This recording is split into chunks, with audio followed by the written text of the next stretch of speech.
Good morning बच्चों, स्वागत है आपके अपने डीएस देवेंद्र यूट्यूब चैनल पर। आज की यह क्लास होगी हर स्टूडेंट के लिए खास, क्योंकि हमारी क्लासेस लगभग सभी स्टूडेंट को ध्यान में रखकर तैयार की जाती हैं। फिर वह स्टूडेंट चाहे क्लास 6 का हो या फिर क्लास 12th का या फिर किसी कॉम्पिटिटिव एग्जाम की तैयारी ही क्यों ना कर रहा हो। हर वीडियो की तरह है इस वीडियो में भी हम कॉन्सेप्ट को अच्छी तरह समझने के बाद करेंगे कुछ क्वेश्चन जो आपके कॉन्सेप्ट को करेंगे और भी क्लियर। चलिए बढ़ते हैं अपनी आज की क्लास में।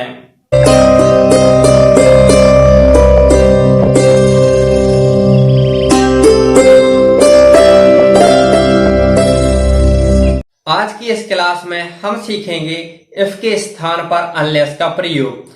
जैसा कि आप जानते हैं हमारी हर क्लास एग्जाम के पॉइंट ऑफ व्यू से तैयार की जाती है। इस कॉन्सेप्ट से हमें 1 से 2 नंबर के क्वेश्चन देखने के लिए मिलते हैं, इसलिए आज की यह हमारी क्लास एग्जाम की दृष्टि से अत्यंत महत्वपूर्ण होने वाली है। सो दैट का प्रयोग किस तरह करते हैं और टू का प्रयोग कब करते हैं यह हम पहले ही सीख चुके हैं। यदि आपने अभी तक हमारी वह क्लासेस अटेंड नहीं की हैं तो उनकी लिंक डिस्क्रिप्शन में दी गई है, जिस पर जाकर आप वह क्लास अटेंड कर सकते हैं। चलिए बढ़ते हैं हम अपने आज के कॉन्सेप्ट की तरफ। चलिए सीखते हैं आखिर किस तरह इफ के स्थान पर अनलेस का प्रयोग किया जाता है। सबसे पहले हम देखते हैं अनलेस का हिंदी अर्थ। तो अनलेस का हिंदी अर्थ है जब तक कि ना। इसके बाद हम बढ़ते हैं अपने रूल की तरफ। हमारा रूल है यदि इफ के स्थान पर अनलेस का प्रयोग करते हैं तो वाक्य में आए हुए नॉट जैसे do not, does not, did not या फिर वह नॉट ही क्यों ना हो उसे वाक्य से हटा देते हैं। अब यदि वाक्य से हम डज नॉट हटाते हैं तो हमें वर्ब में एस या ईएस लगानी चाहिए, और यदि हम डिड नॉट हटाते हैं तब हमें वर्ब का सेकंड फॉर्म उपयोग करना है। यह था हमारा रूल जिसके आधार पर हमें अनलेस का प्रयोग करना है। इसी रूल के लिए अब हम एग्जाम्पल की सहायता से समझने का प्रयास करते हैं। हमारा एग्जाम्पल है if you do not work hard you can not pass. अब इसमें हमें अनलेस का प्रयोग करना है। तो सबसे पहले हम इफ के स्थान पर लिख देंगे अनलेस। इतना करने के बाद यू को हम लिखेंगे।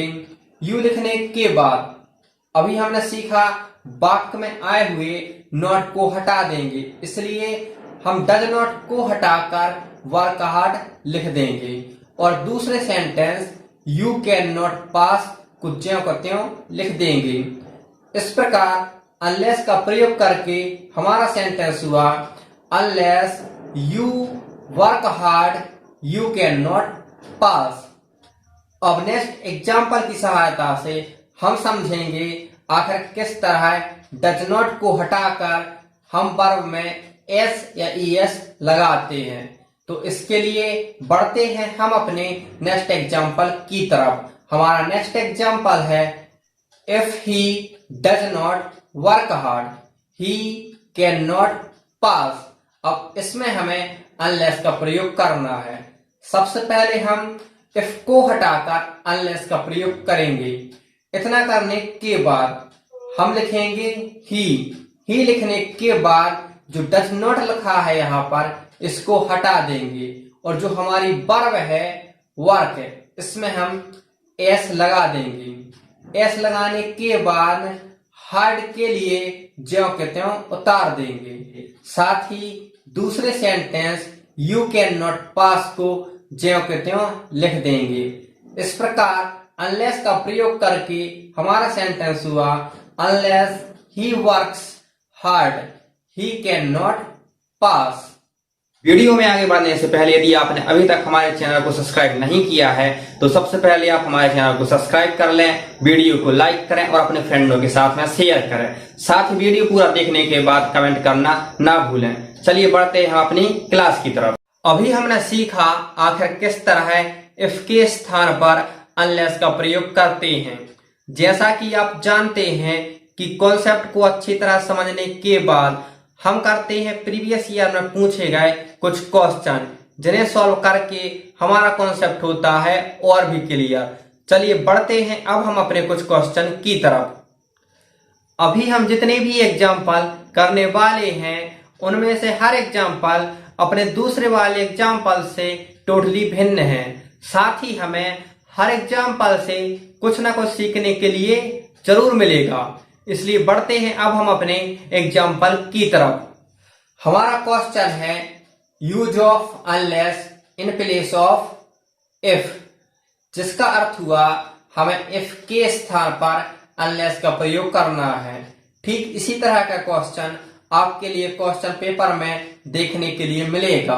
अब बढ़ते हैं हम अपने आज के फर्स्ट क्वेश्चन की तरफ। हमारा फर्स्ट क्वेश्चन है if they do not play well they will loss the game. अब इसमें हमें इफ के स्थान पर अनलेस का प्रयोग करना है। तो सबसे पहले हम इफ को हटाकर अनलेस लिखेंगे।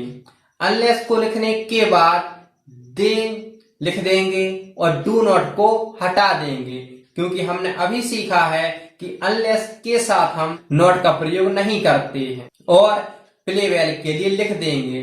साथ ही दूसरे sentence they will loss the game के लिए हम ज्यों के त्यों लिख देंगे।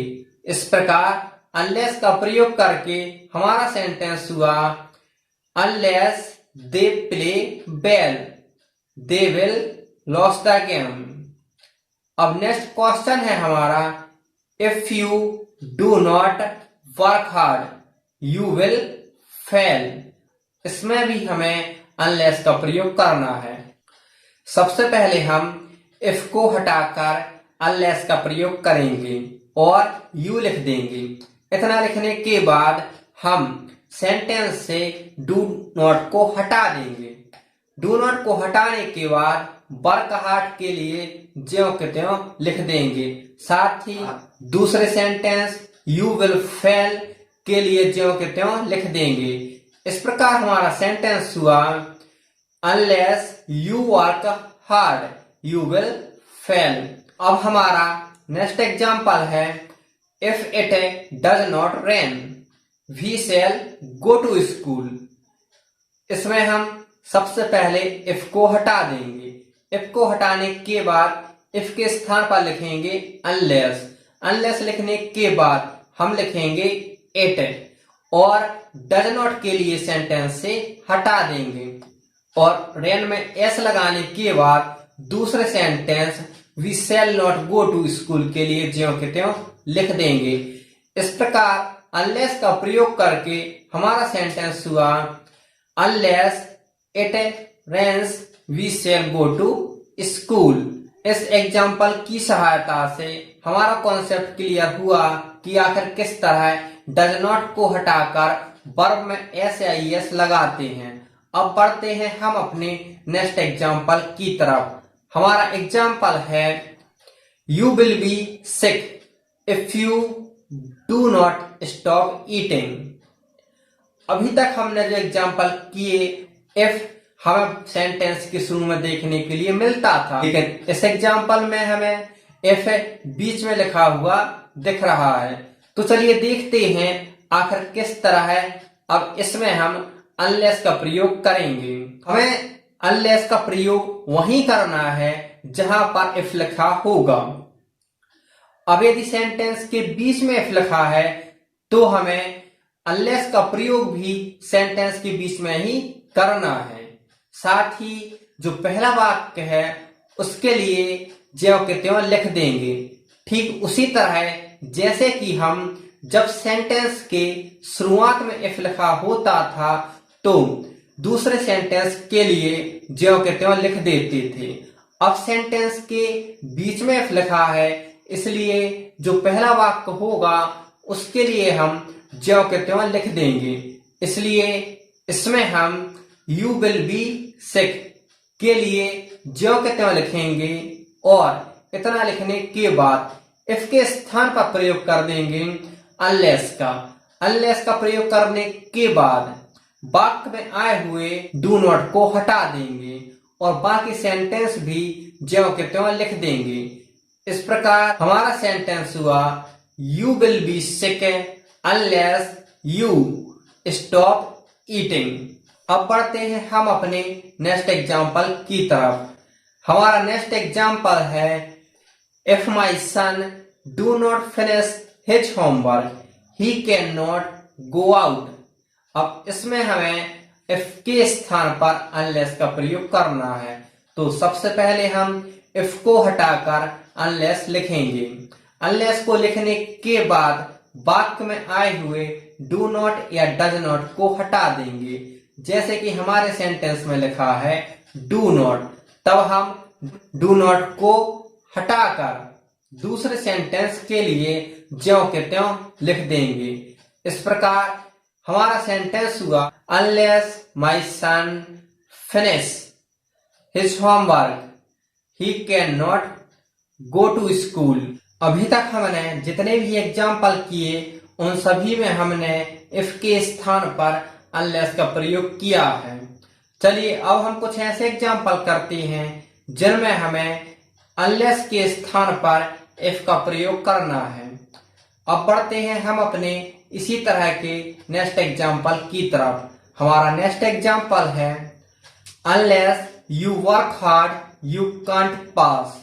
अब इसमें हमें अनलेस को हटाकर इफ का प्रयोग करना है, क्योंकि यह जरूरी नहीं कि पेपर में हमें इफ के स्थान पर अनलेस का ही प्रयोग करना हो सकता है कि पेपर में हमें अनलेस के स्थान पर इफ का प्रयोग करने के लिए आ जाए।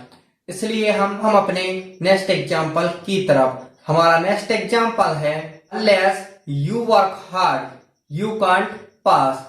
अब इसमें हमें अनलेस का प्रयोग पहले से ही किया गया है, जिसमें हमें अनलेस को हटाकर इफ का प्रयोग करना है। तो सबसे पहले हम अनलेस को हटाकर इफ लिखेंगे। इफ लिखने के बाद हम लिखेंगे यू और यू को लिखेंगे। इतना लिखने के बाद जब हम अनलेस का प्रयोग करते थे, तब हम वाक्य में आए हुए डू नॉट या डज नॉट को हटा देते थे। लेकिन जब हम इफ का प्रयोग करते हैं तो वाक्य में do not, does not, not या फिर टेंस के अकॉर्डिंग जो भी प्रॉपर होता है उसके लिए लगा देते हैं। अब इस सेंटेंस में हम यू के साथ लगाएंगे डू नॉट और डू नॉट लगाकर वर्क हार्ड लिख देंगे। साथ ही सेकंड सेंटेंस यू कांट पास के लिए ज्यों के त्यों लिख देंगे। और अनलेस को हटाकर इफ का प्रयोग करने से हमारा सेंटेंस हुआ if you do not work hard you can't pass. बढ़ते हैं अब हम ठीक इसी तरह के नेक्स्ट एग्जाम्पल की तरफ। अब आज का हमारा लास्ट क्वेश्चन है Sarah can't go out if she does not take swath. अब इसमें हमें इफ के स्थान पर अनलेस का प्रयोग करना है। तब हम सारा कांट गो आउट के लिए ज्यों के त्यों लिख देंगे और इफ को हटाकर अनलेस का प्रयोग करेंगे। अनलेस लिखने के बाद हम लिखेंगे सी, साथ ही डज नॉट के लिए हटा देंगे और जो हमारी वर्ब है टेक, इसमें हम एस लगा देंगे। एस लगा करके वाट के लिए लिख देंगे। इस प्रकार हमारा पूरा सेंटेंस हुआ Sarah can't go out unless she takes what. इस प्रकार हमने कुछ क्वेश्चन की